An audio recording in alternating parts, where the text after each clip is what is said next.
हरिः लोकाभिरामं रणरङ्गधीरं राजीवनेत्रं रघुवंशनाथं कारुण्यरूपं करुणाकरं तं श्रीरामचंद्रम शरणं प्रपद्ये। मानस प्रेमियों, श्री रामचरितमानस में भगवान से की गई विनय संग्राम में आपका स्वागत है। पूर्व भाग में चारों वेदों द्वारा की गई विनय सुना। आज के भाग में शिव जी द्वारा की गई विनय सुनेंगे। श्री रामचरितमानस में शिव जी द्वारा विनय दूसरी बार आई है। पहली बार जब भगवान रावण का वध कर देते हैं उस समय शिव जी ने भगवान की स्तुति की थी और उसी समय शिव जी ने कहा था कि जब आपका राज्याभिषेक होगा तो मैं फिर से आऊँगा, दर्शन करने आऊँगा। तो आज वही अवसर है। उसी अवसर में शिव जी आए हैं और भगवान की स्तुति करते हैं। तो मानस में वर्णन आता है कि काकभुसुंड जी कहते हैं कि हे गरुण जी सुनिए। तब शिव जी वहाँ आए जहाँ श्री रघुवीर थे और गदगद वाणी से स्तुति करने लगे। उनका शरीर पुलकावली से पूर्ण हो गया। बैन ते सुनु कागत बैन ते सुनु शंभु तब आए जहाँ रघुवीर विनय करत गदगद गिरा पूरित पुलक शरीर। हे राम हे राम हे रमा रमण यानी लक्ष्मीकांत, हे जन्म मरण के संताप का नाश करने वाले आपकी जय हो। आवागमन के भय से व्याकुल इस सेवक की रक्षा कीजिए। हे अवधपति, हे देवताओं के स्वामी, हे रमापति, हे विभो, मैं शरणागत आपसे यही मांगता हूँ कि हे प्रभो मेरी रक्षा कीजिए। जय राम रमा रमणम समनम भवताप भयाकुल पाहि जनम अवधेश सुरेश रमेश विभो शरणागत मागत पाहि प्रभो।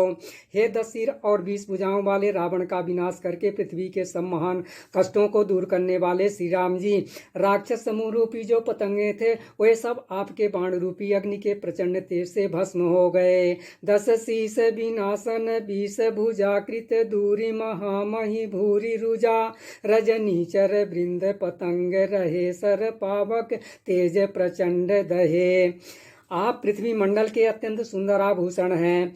आप श्रेष्ठ बाण धनुष और तरकस धारण किए हुए हैं। मद मोह और ममता रूपी भारी अंधेरी रात के अंधकार समूह को दूर करने के लिए सूर्य की तेजोमय किरण समूह हैं। महिमंडल मंडन चारुतरम धृत सायक चाप निखंग बरम मद मोह महाममता रजनी तम पुंज दिवाकर तेजयनी। कामदेव रूपी भील ने मनुष्य रूपी हिरणों के हृदय में कुभोग रूपी बाण मारकर उन्हें गिरा दिया है। हे नाथ, पाप ताप का हरण करने वाले हरे, उसे मारकर विषय रूपी वन में भूले पड़े हुए इन पामर अनाथ जीवों की रक्षा कीजिए। मन जात की रात निपात किए मृग लोग कुभोग सरे नहिए हति नाथ अनाथ निपाही हरे विषय वन पावर भूली परे। लोग बहुत से रोगों और वियोगों यानी दुखों से मारे हुए हैं। ये सब आपके चरणों के निरादर के फल हैं। जो मनुष्य आपके चरण कमलों में प्रेम नहीं करते वे अथाह भव सागर में पड़े हैं। बहु रोग वियोग निलोग हरे भव दंद्रि निरादर के फल ये भव सिंधु अगाध परे नर ते पद पंकज प्रेम न जे करते। जिन्हें आपके चरण कमलों में प्रीत नहीं है वे नित्य ही अत्यंत दीन मलिन यानी उदास और दुखी रहते हैं। और उन जिन्हें आपकी लीला कथा का आधार है उनको संत और भगवान सदा प्रिय लगने लगते हैं। अति दीन मलिन दुखी नितहि जिनके पद पंकज प्रीति नहीं अवलंब भवंत कथा जिनके प्रिय संत अनंत सदा तिनके। उनमें न राग है, न लोभ है, न मान है, न मद। उनको संपत्ति और विपत्ति समान है। इसी से मुनि लोग योग का भरोसा सदा के लिए त्याग देते हैं और प्रसन्नता के साथ आपके सेवक बन जाते हैं। नहीं राग न लोभ न मान मदातिन के सम वैभव व विपदा यही ते तब सेवक होत मुदा मुनि त्यागत जोग भरोस सदा।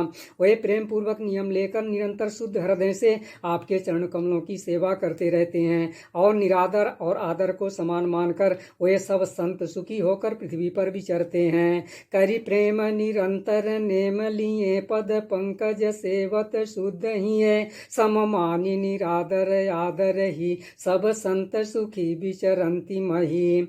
हे मुनियों के मन रूपी कमल के भ्रमर, हे महान रणधीर एवं अजय रघुवीर, रघुवीर मैं आपकी शरण ग्रहण करता हूँ। हे हरे आपका नाम जपता हूँ। आप जन्म मरण रूपी रोग की महान औषधि और अभिमान के शत्रु हैं। मुनि मानस पंकज भृंग भजे, रघुवीर महारन धीर यजे, तब नाम जपामि नमामि हरि, भव रोग महागद मान यरि।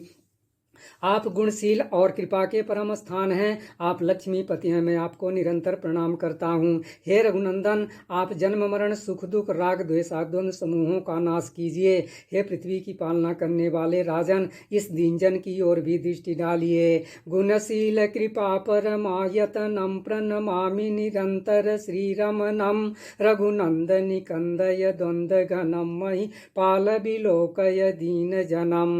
मैं आपसे बार बार यही वरदान मांगता हूँ कि मुझे आपके चरण कमलों की अचल भक्ति और आपके भक्तों का सत्संग सदा प्राप्त हो। हे लक्ष्मीपते, हर्षित होकर मुझे यही दीजिए। बार बार बर मांगऊँ हरसि देहु श्री रंग, पद सरोजयन पायनी भगति सदा सतसंग। इस प्रकार से आज की विनय पूर्ण हुई। अगली विनय अगले भाग में सुनाई जाएगी। धन्यवाद।